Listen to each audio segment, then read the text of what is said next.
یہاں پبلک میں انہوں نے مشہور کیا ہوا ہے کہ وہ حضرت ابوبکر کی جب دفن ہونے کی باری آئی تو وہ میت کو سامنے رکھا گیا تو خود بخود کنڈی کھل گئی اور اندر سے آواز آئی کہ حبیب کو حبیب سے ملا دو. یہ صدیق اکبر نے بھی یہی وصیت کی تھی کہ میرا جنازہ پڑھ کے پھر حضور کے سامنے لے جانا اور سلام عرض کرنا. اجازت مل جائے تو قدموں میں دفن کر دینا ورنہ جنت البقیع میں. تو حضرت علی المرتضیٰ اور حضرت انس روایت کرتے ہیں کہ ایسا ہی ہوا کہ ہم نے جنازہ اٹھایا, پڑھا اور پھر حضور کے مواجہ انور کے سامنے رکھ دیا. اے اللہ کے پیارے محبوب صلی اللہ علیہ وسلم, یہ ابو بکر ہیں, آپ سے اجازت طلب کرتے ہیں, آپ کی قربت میں دفن ہونے کا شوق ہے, ہمیں کیا حکم ہے. تو اس وقت حجرہ عائشہ تھا, یہ گنبد خضرا نہیں بنا ہوا تھا, صرف حجرہ تھا, اس کو تالا لگا تھا, چابی حضرت عائشہ کے پاس ہوا کرتی تھی رضی اللہ تعالیٰ عنہ. تو پھر کیا ہوا کہ وہ تالا خود بخود کھلا, پھر کنڈی بھی خود بخود کھلی, اور پھر جو دروازہ تھا وہ خود بخود کھلا اور اندر سے آواز آئی, اوصل الحبیب الی الحبیب لان الحبیب الی الحبیب مشتاق.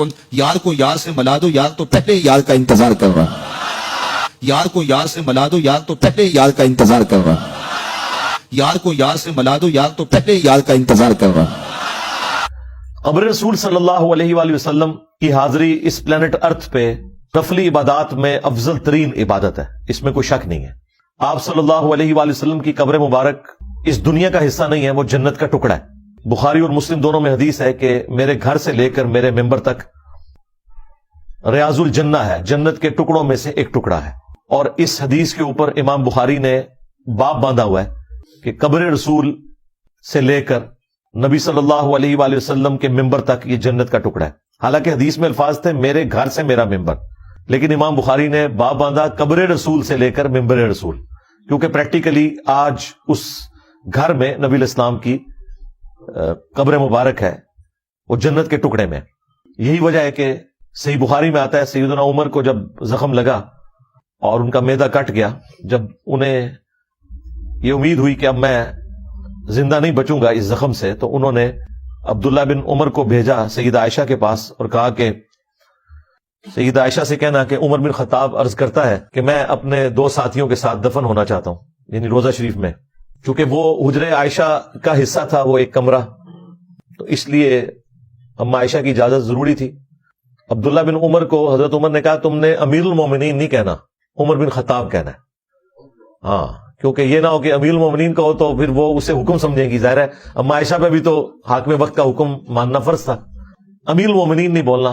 تو جب انہوں نے عرض کی تو اما عائشہ نے کہا کہ وہ جگہ تو میں نے اپنے لیے رکھی تھی, لیکن آج میں عمر کو اپنے پہ ترجیح دوں گی.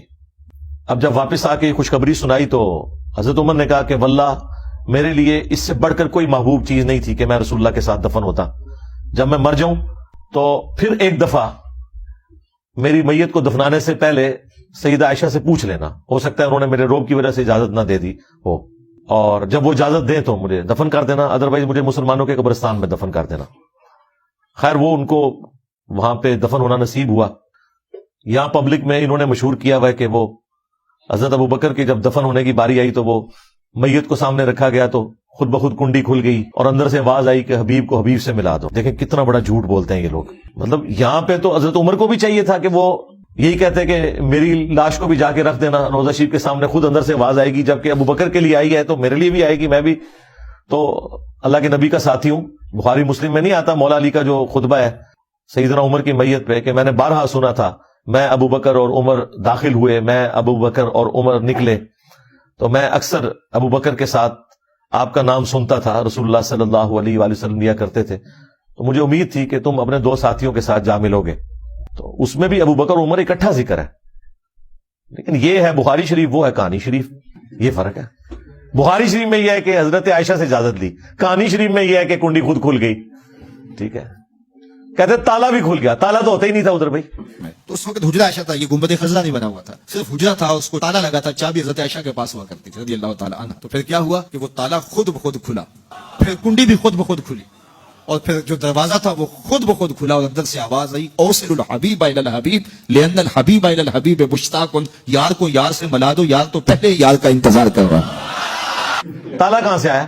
وہ تو حضرت عائشہ کے حجرے کا ایک کمرہ تھا, اس میں تالا تو ہے ہی کوئی نہیں تھا. اپنی طرف سے جھوٹ مشہور کر دیا انہوں نے.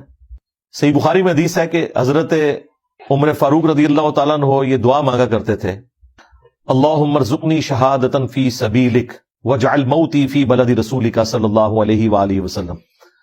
اے اللہ مجھے اپنے راستے میں شہادت کی موت دینا اور رسول اللہ کے شہر میں موت دینا، اللہ تعالیٰ نے دونوں دعائیں ان کے حق میں قبول کی۔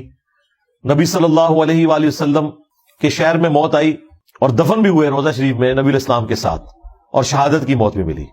یہ صحیح بخاری میں دعا ہے، یہ آپ لوگوں کو بھی مانگنی چاہیے، اپنی دعاؤں میں اسے شامل کریں۔ مسلم شریف میں حدیث ہے، جو مدینے کے مصائب پر صبر کرے یہاں تک کہ اسے موت آئے تو قیامت کے دن میں اس کا شفیع بنوں گا۔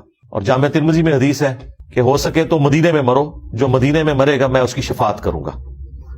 تو یعنی اسی لیے کئی صحابہ، تابعین اور محدثین مدینہ شریف چھوڑ کے باہر نہیں جاتے تھے تاکہ انہیں مدینے میں موت آئے۔ نبی علیہ السلام کی طرف سے اسپیشلی ایک پروٹوکول والی چیز ہے یہ۔ بہرحال نبی علیہ السلام کی جو قبر مبارک ہے وہ جنت کے ٹکڑوں میں سے ایک ٹکڑے کے اندر ہے، اور صحابہ کرام کی عادت تھی کہ وہ قبر رسول کے اوپر حاضری دیتے تھے ریگولرلی۔ عبداللہ بن عمر کے بارے میں 4 کتابوں میں رپورٹ ہوا ہے، المصنف ابن ابی شیبہ کے اندر، سنن الکبریٰ البیہقی کے اندر، الموطأ امام مالک میں، فضل الصلاۃ علی النبی میں، کہ جب کبھی بھی عبداللہ بن عمر سفر پر جاتے یا سفر سے واپس آتے تو پہلے مسجد نبوی میں 2 نفل پڑھتے اور اس کے بعد پھر قبر رسول پر حاضر ہو کر عرض کرتے السلام علیکہ یا رسول اللہ، السلام علیکہ یا ابا بکر، السلام علیکہ یا عمر۔ ایک روایت میں یا ابا تھا، اے میرے باپ آپ پر سلام ہو۔ تو یہ ان کی روٹین میں تھا۔ مدینہ شریف میں جو لوگ رہتے ہیں یا حج اور عمرے کے لیے جب جاتے ہیں تو ہو سکے تو ہر نماز کے ساتھ قبر رسول پر حاضری دیں، اور قبر رسول جو ہے وہ صلی اللہ علیہ وآلہ وسلم دعاؤں کی قبولیت کی جگہ ہے، دعا اللہ سے ہی آپ نے کرنی ہے۔ اور قبر رسول کے لیے تو اسپیشل پروٹوکول ہے، سنن ابی داؤد میں حدیث ہے، جو قبر پہ آ کے مجھ پہ سلام عرض کرے گا، کیونکہ یہ قبر والے چیپٹر میں امام ابو داؤد لے کے آئے ہیں، تو اللہ تعالیٰ میری روح کو لوٹا دے گا، میں اس کے سلام کا جواب بھی دوں گا۔ یعنی یہ برزخی ہے لوٹنا، فزیکلی لوٹنا نہیں ہے، ورنہ تو روح کو نکالنا یا داخل کرنا ایک تکلیف دہ امر ہے۔ یعنی اللہ تعالیٰ اسپیشل پروٹوکول اسے دے گا۔ باقی لوگوں کے لیے تو پروٹوکول سنن نسائی میں یہ ہے کہ دنیا میں کچھ فرشتے صحت کرتے ہیں اور میرے امتیوں کا سلام مجھ تک پہنچاتے ہیں۔ بخاری مسلم میں حدیث ہے کہ جب تم پڑھو گے السلام علیکہ ایھا النبی ورحمۃ اللہ وبرکاتہ، السلام علینا وعلی عباد اللہ الصالحین، تو زمین و آسمان میں ہر نیک بندے تک اللہ تعالیٰ تمہارا سلام پہنچا دے گا، وہ اللہ تعالیٰ کی طرف سے پہنچ رہا ہے۔ لیکن قبر رسول پہ جو عرض کرتا ہے وہ اسپیشل پروٹوکول ہے کہ اسی وقت نبی الاسلام کی طرف سے سلام کا جواب ملتا ہے۔ لیکن یہ کہنا کہ نبی الاسلام سنتے ہیں، وہ روایت موجود ہے، لیکن اس کے ساتھ خود امام بیہقی نے لکھ دیا ہے کہ اس میں محمد بن مروان السدی کذاب راوی ہے، جس نے یہ روایت نقل کی ہے کہ جو قبر پہ عرض کرے گا میں خود سنوں گا۔ اور ایک روایت کے اندر آمش کی تدلیس ہے، اور یہ وہ روایت ہے جس کو بریلوی خود ضعیف کہتے ہیں، کیونکہ جو بندیوں نے کہا نا کہ قبر رسول پہ نبی الاسلام سلام سنتے ہیں، یہاں سے نہیں سنتے، تو بریلویوں نے کہا کہ وہ تو روایت ہی ضعیف ہے کہ قبر رسول پہ سنتے ہیں، یہاں سے بھی سنتے ہیں، اس کی کون سی روایت ہے؟ وہ کوئی نہیں موجود۔ تو جو بندیوں کو چپ کروانے کے لیے اس روایت کو خود انہوں نے ضعیف مانا۔ یہاں والی روایت موجود ہے نا جی بخاری مسلم میں کہ اللہ تعالیٰ تمہارا سلام پہنچا دے گا۔ السلام علیکہ ایھا النبی، ہم نماز میں نہیں پڑھتے السلام علیکہ یا رسول اللہ، ہے نا یہ السلام علیکہ ایھا النبی، اور یہ ہم انشائیہ پڑھتے ہیں، حکایتن نہیں پڑھتے، انشائیہ پڑھتے ہیں، اللہ تعالیٰ سلام ہمارا پہنچاتا ہے۔ ہمیں اس درود سے کوئی چڑ نہیں، نعوذ باللہ، بدبختی ہے۔